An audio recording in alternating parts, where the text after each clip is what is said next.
Hello, gentlemen. How are you? Oh, Another episode. Doing great. Doing good. You know what we haven't talked about in this new year that we said we were going to? So let's do it. That would be our words for the year. We always start off the new year, so we're maybe a little bit behind, but let's talk about. We're not behind in deciding. No, but we're behind in talking about it. Well, Yeah. I mean, what I've done last year with our word, I really tried to be intentional with that word. I wasn't just come up with a word that I thought about in January. By February, I was not focused on it. So I want to challenge you guys to try to live it out this year if you didn't last year. I know you probably did, but if you felt like you didn't give it your all, Yeah. give it your all. So It should do something for you, right? The word is not just a word that you're focused on, but it's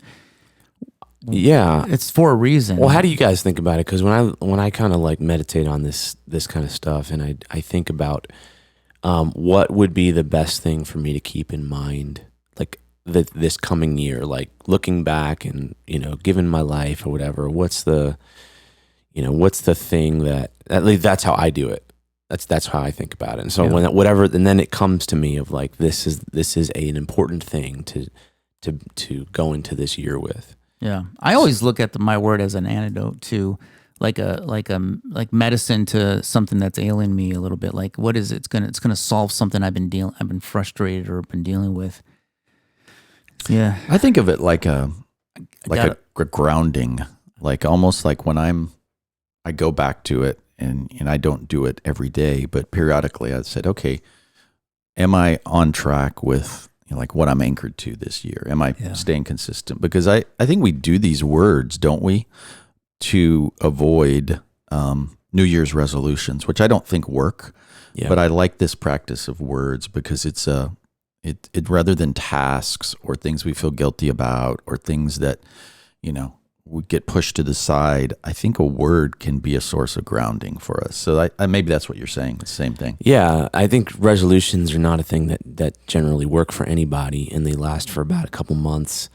I think you're better off thinking about a theme, and honestly, it really comes down to habits, right? Mm-hmm. Like if you want to do that, and so that's another topic for another day. But like, the things that you do every day.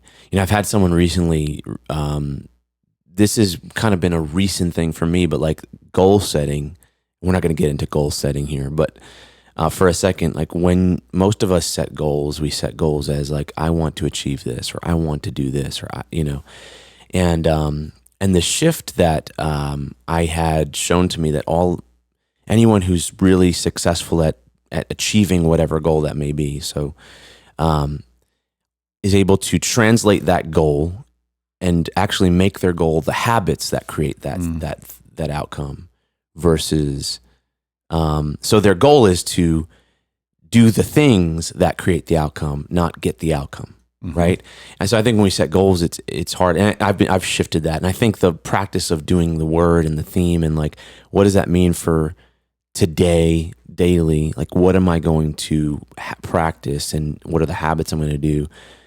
Like the words are really a habit, I think, or they're grounding. They're not a goal. It's not like I'm trying to do this thing. It's like if I keep this theme in mind, I believe that is one of the elements that will make this year a good year. It's kind of like a spiritual practice in the sense of, the illustration as a metaphor is a lot of times people get into different types of spirituality and religious practices to have a result and go, if I do this, then this will happen in my life. And you get to the point where you realize eventually, hopefully, that it's more about the practice and the rhythm than it is the outcome. That's the journey is what transforms us, not the outcome, not expectations of what it's going to give you, but actually the practice. And I think that's what words kind of do. Totally. And I'll tell you, I don't know what about you guys, but like in my life, I've spent most of my life working through to get, right? So like, so like you're not generally happy until you achieve the result. And in the last 10 years, I realized the hard truth that like that you need to figure out a way to enjoy the journey of it and all the bad stuff. And that's so cliche. But here's something I read recently. Like there's this guy named Tim Grover. He is he's like the trainer that trained Michael Jordan and Dwayne Wade and Kobe Bryant and all these like champion basketball players over the years. And Michael Jordan was actually, I think, his main thing. And he wrote a book. He wrote a couple books, right? So and I would recommend all of them. They're really good. They're really intense. But one of the things he said a few years ago has stuck with me. And he said the difference between winners and losers is that winners value the process of winning, and losers only value the result. Mm. And that hit me like a ton of bricks when I heard that, because I'm like, wow, in order to win, which is what I want, I have to actually learn to value and enjoy the process of winning, which is like, in basketball terms, it's like getting into the gym in the morning, doing footwork, doing all the fundamentals for hours and hours and hours. That is really not fun to anybody else, right? Like everyone thinks like holding the trophy up's the fun part, right? But like they have to learn to enjoy that part of it. Right. And it's funny because only a small percentage do. Like even in professional sports, like most people don't enjoy that. Most people only, like the great ones, like the elite few, learn to really enjoy the process of winning. And so anyway, that is part of why a word for me makes sense, because it is helping me to do the habits and then learn to enjoy the habits. And instead of giving you a prescriptive that you go, oh, I got to do this and check it off, or I feel guilty because I failed at it, or I get bored about it, versus it opens up and allows the whole world to breathe a little bit. Got to learn to enjoy that. Yeah. And Let's that's talk something that's just working. Yeah. Why don't we talk about our words last year? Yeah. Briefly talk about how we did, or not how we did. Let's talk about what the experience was, and how you lived that out, good or bad experience. So, all right, so I'm looking at our notes from last year. Okay, our show notes. So if you listen to this podcast, you know that we actually have like really good show notes. You can actually go and just grab them, and we got some short notes for you. Do you use ChatGPT to do that? Let's talk about that later. Okay. Yeah. But you can also have like your computer read it back to you too, the notes, if you write, if you're working. Really? Yeah. Yeah. That's not even AI. It's just that was there that's since just Siri. Dragon Speak, right? Or back in the day. Yeah. The old Windows program. All right, so Bob about lost his drink. Yeah. My word. So this is in our February 16th released episode last year, so 2022. So it's actually pretty close. All right, so the first word was leverage. My word was leverage, and so, I had a quote here. Each one of us, I guess, had a quote. All right, you can lift more if you choose to loosen your grip. That was the quote that was driving. Say that one more time. That's profound. You can lift more if you loosen your grip. Oh, that's not my quote. Oh, I wish it was. It sounds good though. Can I use it? It's so deep. Yeah. Yes. Yeah. It comes from in weightlifting, and I've experienced this. Let's say you're trying to do curls, for instance, or something like that. Yeah. You'll actually start to get like tennis elbow. Most people will as you go heavier. Yeah. And most people think it's because they're lifting too much. So they're squeezing. I did. It's because they're squeezing too hard. Yeah. And so it actually limits. You can only get to a certain weight, but without realizing that you actually need to act. The way you lift weights is by like actually holding on as lightly as possible. And are you just Alexa playing again? No, I don't know. I thought I heard somebody singing in the background. Brad's here's a ghost. I'm just hearing voices singing in my mind again. Sorry, we're in my office. And, second time today. It's possible that Alexa's playing music. Alexa, be quiet. And so this idea that like you need to to lift more, you loosen your grip. So that was one quote that was driving my word, and I think I was going into and still am in just a season where I've got a lot of little kids, a young family, and a business and all these different things, and realizing that the greatest people in the world are able to multiply their time. And I've actually, there's actually a kind of a friend and acquaintance of mine in town that's become kind of popular on some podcasts. I won't mention his name, but he has this idea of, he calls it a multiplier. And this is something that I've been working on, but it's a person who spends their time. A multiplier is someone who spends their time on things that make more time. Okay, and that is really interesting. So it's like, if you stacked all your tasks together, and the example that he often gives is a simple one. It's like online bill pay, right? Yeah. If I spend 1 hour setting up my online bill pay, then I save an hour every single month, ongoing. So that 1 hour gets me, 10, 20, 30 hours over time, stacked back. Yeah. And so that's the idea of a multiplier. The idea of a multiplier is someone who spends their time on something that actually makes more time in the future. It's like an investment. So tell me a little bit about how you did that, like last year. Like, what are the ways? A couple examples of that you can think of that you might have done that, or your mindset.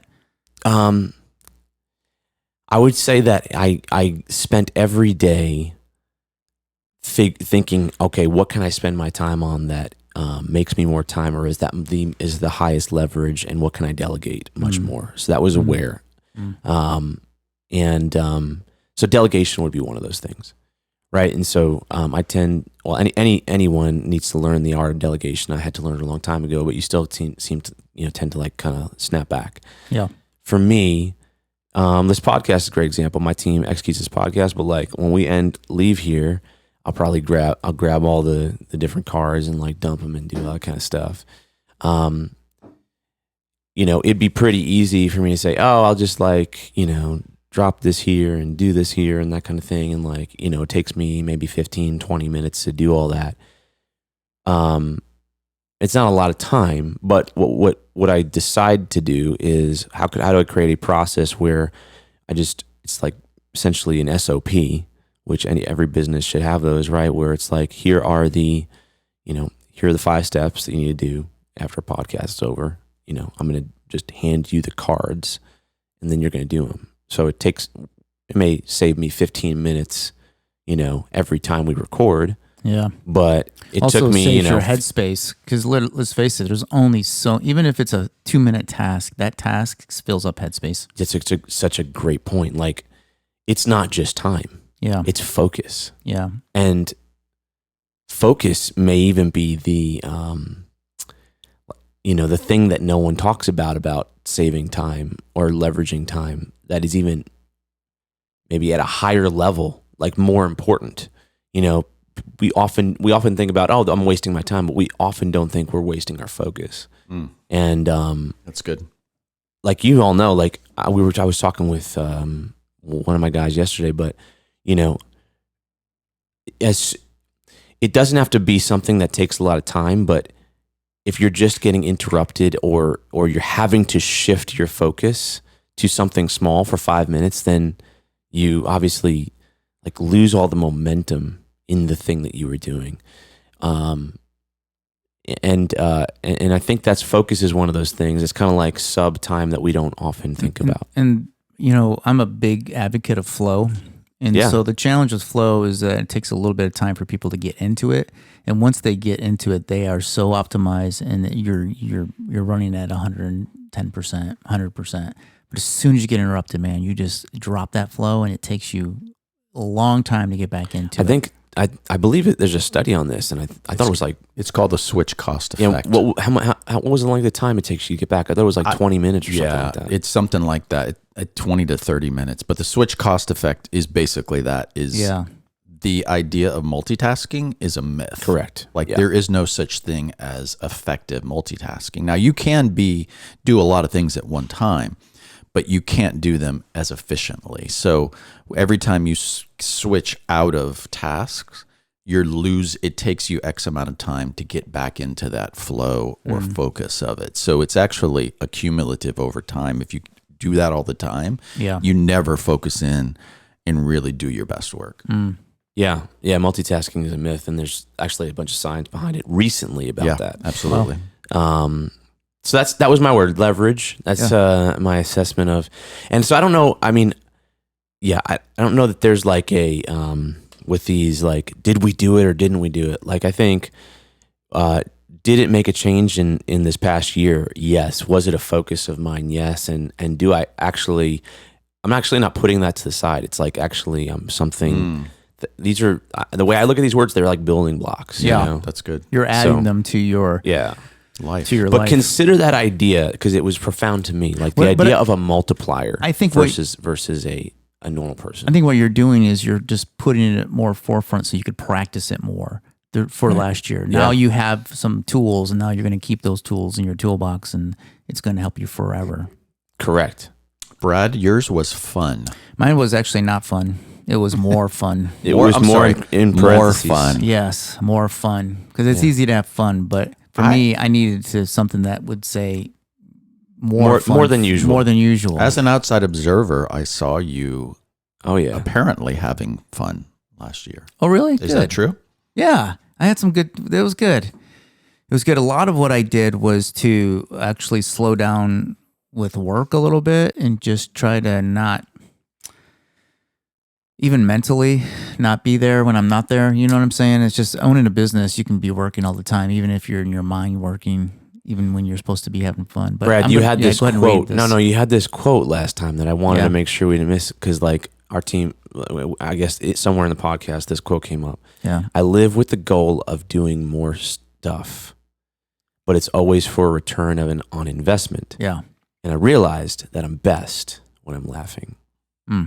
That is a lot. Apparently, to that. laughing does not go hand in hand with return on investment. I don't know. I think to unpack that further, I do focus a lot of what I do in life. I like to see that my time is. I think I'm a time hoarder, meaning that I feel like there's going to be a sparsity of time and a lack of time, and therefore I'm always trying to be very intentional that my time that I spend actually does something. I don't feel good wasting my time. It feels like there's not enough to waste, and therefore... Well, there isn't. Yeah, well, gee, thanks for reminding me. Anyways, I just wanted to spend last year just trying to relax a little bit, have more fun, laugh, not take things so seriously, let go of things. The open hand thing resonates with me a lot. It was practices that I did just to get myself into the habit. I look back at it, and it was worth it. I do see that there was things that I had that I had to let go of a little bit, and that maybe I lost a little bit. Like, let's face it, not working as much, I definitely saw an impact on our income, on our business income. I did. But it's okay. It's okay, because that's not what matters in life, right? But also, I mean, even from like even from the way you look at things, which I do too, is like from the investment side of things, you could say, like, there's proof that that refilling of yourself, while it may have produced less income in the short term, is an investment to produce more income in the long term. Maybe. Yes. Not maybe. Well, yes. It hasn't proven itself yet. So again, because everything's like based on but it will. Yes. And I agree with that. Like, I think we've talked about this many times, and most people believe this now, that, I can work 65 hours a week and kill myself, but I'm probably more productive if I work 30 hours a week and take the other 10 hours a week, 15 hours a week, and go for a nice walk. Yeah. And spend that time in the woods thinking, or just doing something for enjoyment. You're going to be way more productive in the time you're working. And so it's that balance.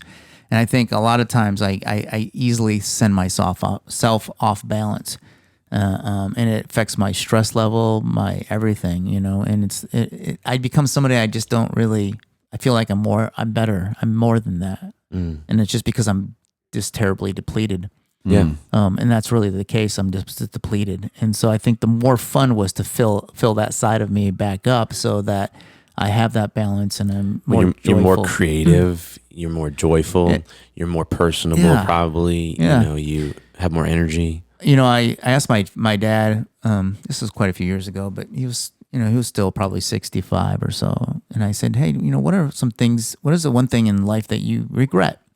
And he said, I regret working so much because I wasn't around my family as much. I wasn't around you as much. I weren't, when growing up, when I was a teenager, he had a pretty stressful job, and he traveled a lot for his work, and he really put a lot of energy into that and his focus. And he regrets it now because it didn't give him anything. Like the work wasn't. Yeah, it's it just wasn't work. like I regret. It's gonna be there not tomorrow. like working enough or anything. Correct. Like that. And the relationships were, Yeah. He didn't focus as much as he'd like to. So, anyways, I just don't want to. I want to learn from that. Like, Yeah. I find that like a gift to me. Yeah, So- that's really good. Anyways, more fun. Yeah, that was last year. So mine was simplify, and the genesis of that was I knew that this year, but last year was going to be, or I wanted it to be different. I have a tendency, if anyone's listening to this show, to be interested in a lot of things, and I'm always very, very curious. And I think it is a strength and a superpower. I think we should always stay curious in order to be truly creative. But it can all, like anything, our strengths are usually our kryptonite too, is it can be very, we talked about being sidetracked earlier and not focusing and not getting into flow.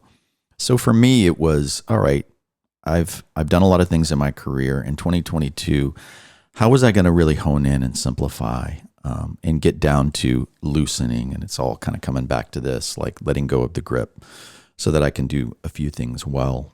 So that was the real genesis of it. I don't know if there was any quotes that I had No, said. you said the biggest journeys and the biggest adventures are not out there somewhere to conquer, but they're with the people that I do life with. Absolutely. And I know that about you too. Like, it's one of the things that I obviously like about you, but Bob's an idea guy. Right. And I love that. Yeah. It's fun. Right. It also gets very complicated. Yeah, absolutely. Absolutely. You So simplify was definitely, I tried to do more of that. I focused in, and now in 2023, I think I've come to the point where, I'm honed in on a few things that I'm really focusing on and working on specifically for me. And part of that simplification is not just a simplification in work, but also in relationships. Honestly, I mean, straight up, I pared down my relationships because I really realized that you are the sum of the people that you hang out with most. And there are people in our lives who, for whatever reason, good, bad, or indifferent on their own journeys, don't always are healthy and bring out the best in me. And so not a judgmental thing, not a like this, I'm better than a person, but I had to simplify all areas of my life to go, okay, am I going to spend my time doing this? Or am I going to spend the time with the people that I love the most, care about, who bring out the best in me, who make me better? And I had to analyze that in my tasks that I do, in the things that I'm interested in, and then my curiosities, the books that I read, but also in the relationships that I have too. And that's hard sometimes, and it's been a little bit difficult for me. But I am finding and I'm seeing that is so beneficial. Because, we can spend our times on lots of different things. And like you said, lots of ideas. But they're not always helpful, and they don't always multiply our efforts. And you, can I tell them about the new company? You launched a new company. Yeah. 2023. Maybe I'll lead the word for this year. Yeah. And then start with that. Yeah. So my word for this year is collaborate. I think that I know that collaboration is greater than competition. And we've talked about this a lot, collaboration over competition. Mm-hmm. So I want to collaborate. I want that to be my ground this year, because I know that I am not there are things that you guys and other people in my lives have much greater strengths around. And I know that I have strengths that other people don't have. And so I found in my career, especially in this day and age, the more that you can collaborate with people around these ideas, the greater things you can create, the greater good you can create. So I've surrounded myself with some really great people, including you guys and other people in my life who I want to collaborate more with and create things. So in 2023, I've launched my own umbrella called Human Voice Media, which will be an umbrella for all the things I do, both content creation and consulting, around the idea of making the world better in the context of digital media culture, with that human focus. I apologize that I forgot it, but I remember reading your tagline and being like, "Oh, that's pretty profound and good." Yeah, human driven, data informed. There you go. Yeah. Yeah, I think that's really good, especially in an age when everything's data driven. AI is and all the AI is taking over and everything, and also in an age where people are getting dehumanized over the last 15 years of digital. That seems really, really profound and like a good direction to go. Yeah, human driven, data informed, and that it's close to your heart. To get back to collaborate is, I think, the more that we can collaborate with other human beings, and in a world that continually isolates ourselves to, hey, we don't even need human beings anymore. We just need AI, or we don't even need to go out. We can just sit on our phone and have social time. I think those are all isolating and eventually competing, versus how can we actually be in the presence of other human beings more and collaborate and create really amazing things that machines can't do. They can enhance and help us to be efficient, but the more that we can collaborate with other human beings, I think the better. Yeah. So that's my word. I love that. That's good. I love that. Collaborate.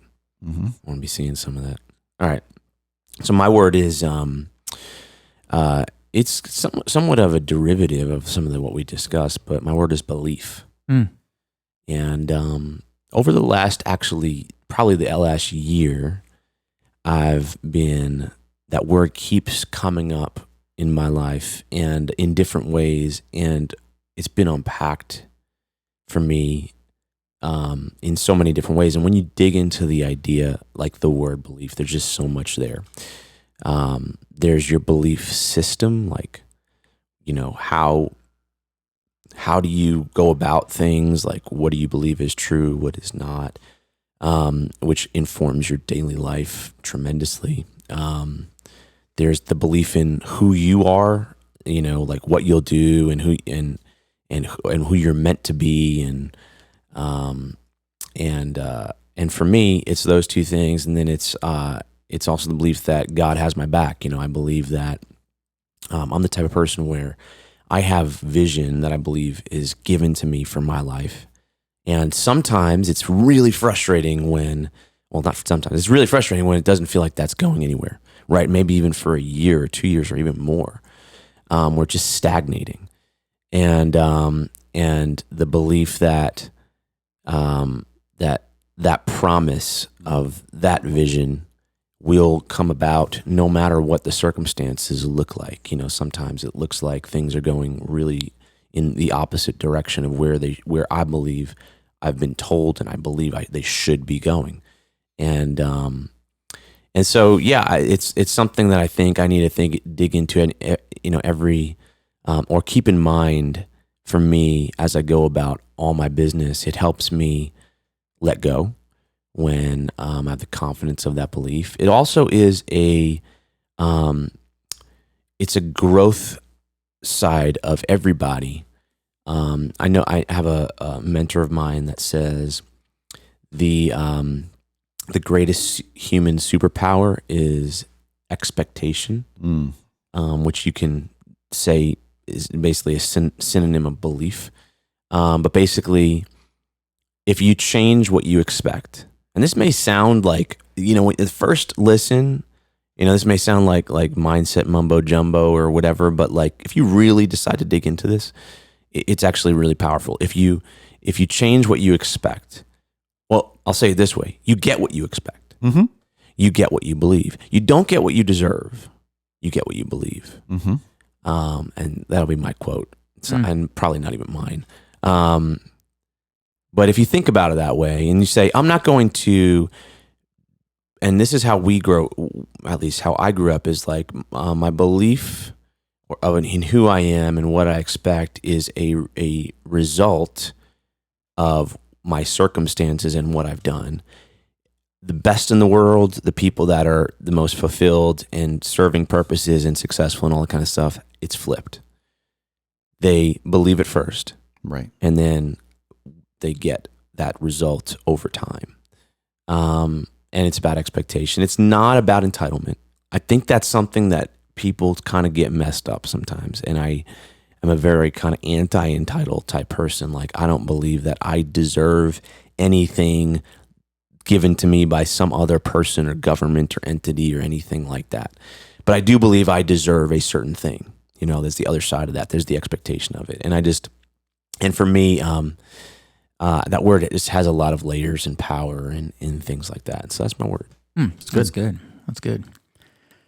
Well, my word was one word, and I really. That's what you did last year. I've You been did the flipping. same thing last year. No, it's the same thing. It's the same It's okay, meaning, it's okay. but I just wanted it to be. What I more, would say is surprisingly, Brad, is you are. He's going to put an adverb. No. You're probably the most eloquently spoken advertiser in the room here. Really? I don't know. That may be a diss to Bob, but definitely above I don't me. think I would agree with that. Okay. Like when it comes to words, you're like, you got the, like, Yeah. you know, if it's a campaign. It's, okay, yeah. I So I'm gotcha. surprised. Well, I'm not. Let's see. Yeah. So at first, my word was clarity, but I really realized that clarity to me, I'm going to choose a different word. And because it has a dual meaning for me, it's called transparency. That's my word, transparency. Wow. Okay. Clarity is the understanding of something, but transparency is being able to see it as well. Both in my professional, I feel like that's been a frustration of mine. Again, I'm always looking at this kind of as an anecdotal thing. It's almost like I got a fever, but the only thing that's going to fix it is more cowbell, right? It's like, this is going to fix some fevers I have. But the transparency thing is, I want in my business to have more transparency. And I feel like I've been saying that a lot more internally. Like, I feel like I lack it in areas financially, organizational stuff. And so being able to, And is that just to dig Yeah. in, just to clarify that? Does that mean because like everything runs through you, right? No, just like more top level stuff. I can't see the stuff I need to make business decisions. You Top need to level. be able to see more. That's See what more. I'm, that's, okay, I need to be right, able to you need- see more real time information to make real time decisions. Yeah. That I So don't. the transparency is not you being more transparent; it's you being able to see through things. Correct. See through things. It's clarity, really, but it's really transparency. I think I like it because it's more visual. Got it. Clarity is visual too, obviously. But also transparency is just being more authentic and transparent, and good and bad, and transparency to myself, so that I'm not faking myself out or lying to myself, and understanding where are my struggles, where are things I need to grow in, and having that transparency of reality versus what I believe is reality about my own self and the way I feel. I mean, I think a lot of times I go through life and I'm not willing to take the fault and own the faults. I have to kind of blame it on other things that are out of my control, but the reality is it's me. Yeah, I get that. And so I understand. think, I feel like God's kind of showed me that in the last couple of years. Like honestly, I felt like the last couple of years I've been shown those things very lovingly but corrective, but very uplifting at the same time, is all I can say. And I'm really appreciative to that, but I feel like that I could use more of that, and I can be reminded of things more to work on personally, of myself, and then also being able to, that transparency, just kind of sharing that mindset to people I'm around, people I work with, my teammates, that Yeah. trying to build into that more. It's Yeah, also that's more good. collaborative. Yeah. Oh, yeah. You know. Hey, don't steal that. That's right. It's kind of yeah. But it doesn't. It takes you out of isolation. Yes. Yeah, Right? Yeah. that's yeah. good. But again, it's clarity. But I'm really going to use the word transparency. I don't Yeah. know why. I just feel like that's the word. That's It's good. Good So, words. Good words, transparency. guys. All right. Well, man. I mean, these are all things that I feel like, this is not a passing thing. This is going to be something that I know you're going to be. That's actually been close to you for a couple of years. Same with Bob with his. Same with me for mine. So Yeah. Good stuff. And if I can have some more, appreciate you guys if I sharing can with still me. have more fun this year, I'm going to try to do that. Well, you got too. it's built. It's brick on brick, right? Now it's That's right. fun and transparency. That's right. I'm And going like- to give it up last year. I'm just adding it to my repertoire Yeah. of Tools. Those are really good. Thanks. I am taking mental notes as you guys are talking about, unpacking those words that you chose because I think those are things I can take as well. So that's good. Yeah. You said you want to talk about Chat GPT earlier. No, well, I mean, the show notes are hard to write. They take a lot of time. You got to pay somebody to do it. And now Well, no, there's you don't. Chat GPT. Yeah, earlier we were talking about this is going to Just so you know, a human writes our notes, and I think that in the Sure. future, I wonder if that's going to be like one of those value adds that you have to put on the packaging, like all human words, so you can charge more for it. That's right. Or Yeah, something. you got a disclaimer. Yeah, It's like the word organic. Yeah, Everybody uses right, it. Like right, you right. got to. There's going to be a government yeah. divide to create just to make sure Right. that these are real humans. You're gonna need that. that Yeah, actually it's said all- this.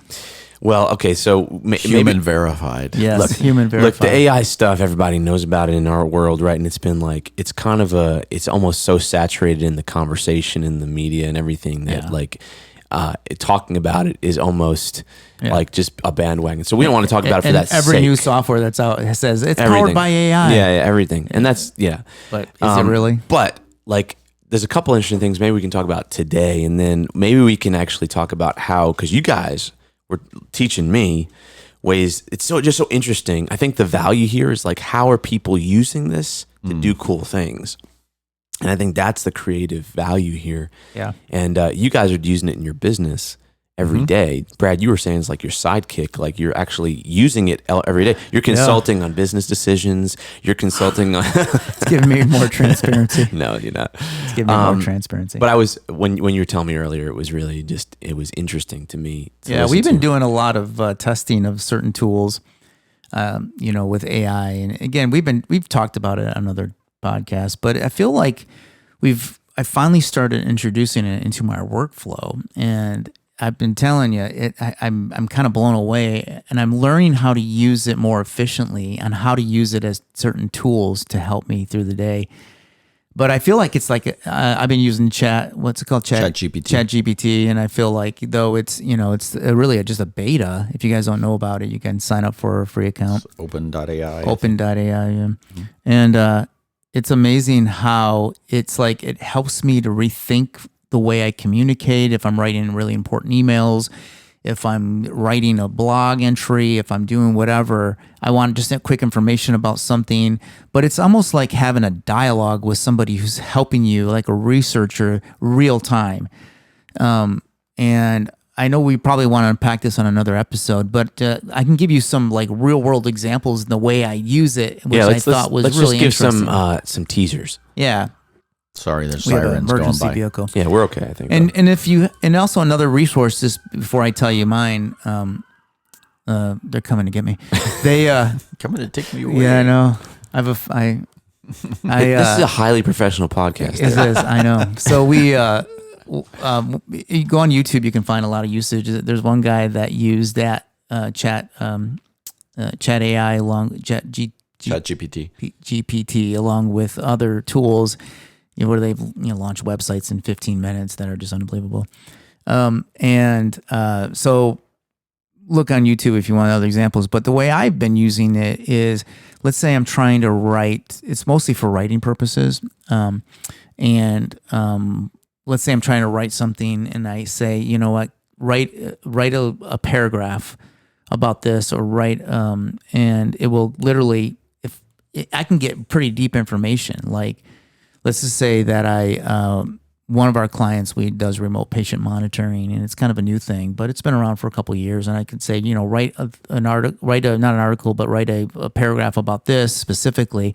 And then I'll write it, and I say, can you get more specific? I'll literally say, get more specific about this. And it will actually rewrite that paragraph and get more specific. Then I say, write it in more of a fun voice. And all of a sudden it will write it, and now it's a little more, it has a little teeny bit of humor into it. And so I will kind of craft the initial idea of what I want, and then I'll just ask it to refine and refine. And then I'll say, give me 3 alternatives to that and make it one this way or this way. And it'll just do it. And I'm like, wow. And it'll give you ideas. Rewrite this. Give me 5 headlines for an article about this that talks about this. And it'll give me like 5 articles. And I said, can you make them more funny? It'll get, Yeah. Can you make them more whatever, right? And it will just do that right there and then. And it just gives you so many great ideas. And it's really great when you're crafting emails, if you're writing articles, if you're... it solves the blank page. Yes, really if you... well. And again, it's not 100%, and even tells you that some of the information might not be accurate. So I would definitely, if you're writing something that has to be is detailed about something that has to be accurate, or you have to cite things, that's not probably the tool for you. Or you at least definitely need to verify and then find sightings. But if you just want quick information, it knows a lot about a lot. I mean, it's amazing how much I can literally type in, Ken, about your business. It will pull up, it will actually talk about it in the way that you think they know every single value prop, the way you've been marketing yourself. It finds things that I'm like, how do they even know that about me and my company? Like, how do they know that's what we're focused on? Like, and it's not what it's goes not on the internet stays on the internet. But it's not it's not just the information. It's not like ripping off information from our website. It's like interpreting it. Yeah, it's just interpreting it and then adding to it and giving you even more insight about it. Yeah, I think that AI, one of the things I've been reading and thinking deeply about it is, here's the way I see it. AI/robots equals cold and unhuman. Yeah. Humans equal slow and inefficient. Yeah. Right? So if you think about that, I think what we're saying is that AI allows us to be more efficient. It does the things that robots are much better at. Yeah. And then the robots can't do the things that we're best at. And I think if you can keep that mindset, I think it can be a very effective tool. Where it gets a little weird right now in these early stages is people are going, wow, I don't have to write anything or think about. I just go, here's the prompt and slap it out there. And I think we're going to go to this thing where we're going to get used to really boring, blah content. And then the most creative is going to bubble to the top. And the ones that bubble to the top are the ones where, okay, you use it as a prompt, you use it as an outline, but then you go in as a human and make it really what robots can't do. Give it feeling, give it creativity, give it emotion, give it empathy, give it all the things that make us uniquely human. I asked it to write a funny poem about a turtle that wants to be in the band Metallica. It was the most funny thing I've read. Really? I don't even know how it literally was not even odd. It was just funny. Like, they know enough about Metallica, all the insight, everything. It was funny. I mean, they knew all the songs of Metallica. It was good. And I'm like, dang. I'm like, that is really good. And it spit it out in less than like 4 or 5 seconds. That's the beauty of it. I think one of the byproducts and benefits of this is, I do think it forces, or it helps you exercise the muscle. Yeah. Of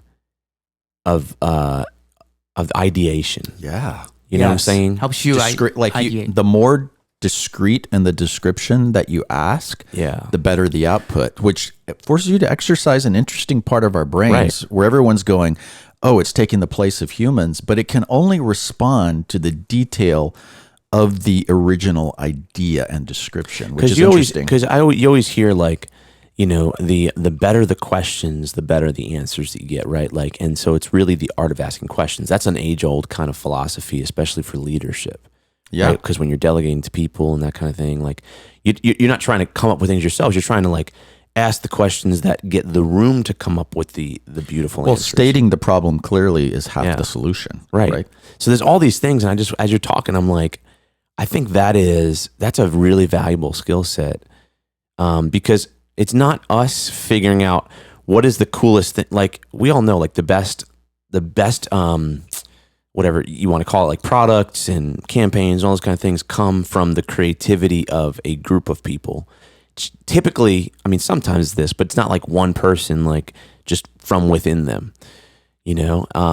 And so I wonder if it like helps exercise that. I mean, at least for me, as you're talking, I'm like, oh man, that's really, I'm not actually as you're talking, I'm like, I'm not that surprised by the thing. I'm actually more surprised that you even had the creativity to ask about a poem, Right. you know, about a turtle and Right. metallic. Like that's really interesting to me. And like the more you can get those honed in, like you'll get the results faster, but like that's not really the thing. Like, you know, I don't know if that makes sense. Yeah, the initial idea was, I think the idea I came up with, and that the initial that need, muscle is important. I think it's the need. It's like we all have needs, and we all go, I need this. And then if it's able to help you get there faster, one of the things that you showed us earlier today, Bob, was some images that were created for a product that I thought were amazing. And first thing I thought about was, these are beautiful images. They're very cool and creative. And we've all seen AI art now that you're seeing all over social media, which is unbelievable. But it's how much time and money would they have taken a human being to put together that this AI probably put together in less than a minute. And I actually looked at that and I said, you know, this probably would have cost about $20,000 to get a product designer ideation to do the same thing. And a mock-up. That looked beautiful, that this thing spit out in 30 seconds. Yeah, just so if anyone wants to go research it, look up, you could probably find it online. I saw it on LinkedIn. A guy made a mashup of Patagonia and IKEA and Patagonia. And they were fictional, kind of funny products, like a chair that looked like an IKEA chair that had cushions that looked like puffy Patagonia jackets, or lanterns for outdoor camping that looked like they were ready-made. You could buy them off the IKEA shelf. I wanted one. I won't lie. It looked so cool. I'm like, I want that. So that kind of creativity, where you actually can, like you were saying, it's like, first of all, come up with the idea of mashing those. And then he said in his description, he's like, this took me a while to refine. Like, if you just throw that out there and say, make a chair that's a mashup of those, you're going to get something that's kind of like weird looking and not really, but it's just the refinement of it. And that's what I do. When I do the text, I say, give me more of this, give me less of this, take this word out and replace it with something. Like, here's a way to look at it. It's like an employee. It's like a team member. Yes. And the beautiful part is, like, right now it's kind of free. Yes. It's not going to be free forever. Yeah, when they turn that $90 a month on. And I'm going to pay for it, trust me. Yeah.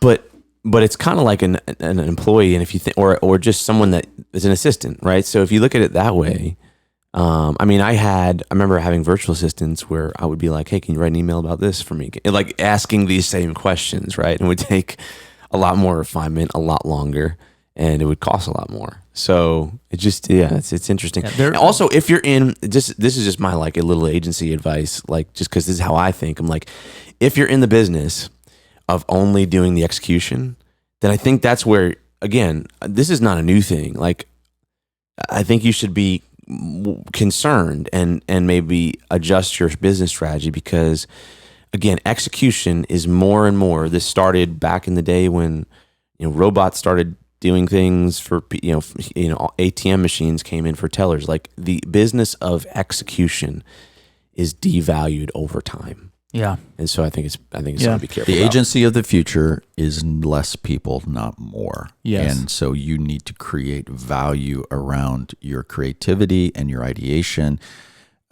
versus your people and your services, because technology is always going to reduce that. And so many agencies get their hold their value by the busy work. That's right. I mean, that's kind of like the unhealthy client agency relationship. Hours of people. Correct. That's how it's all built on. Yeah. So it kind of forces a rethink. We should have another conversation about this though on another Yeah. podcast because I think there's more we definitely can unpack, and I'll let you know even further how I'm using it. But there's some cool. a couple things I'm going to hold back till next one because I think they're really helpful for people. We can do some fun stuff and examples live, I think. Yeah, just so you know, the chat Chat GPT. Chat GPT. Horrible name. Sorry, it is limited though. If you overuse it within an hour, you can only have it spit back so you've much stuff. experienced Yeah, it. I've experienced my limit, but then it opens up again the next hour. So Until next time. yep. All right. Bye. Bye.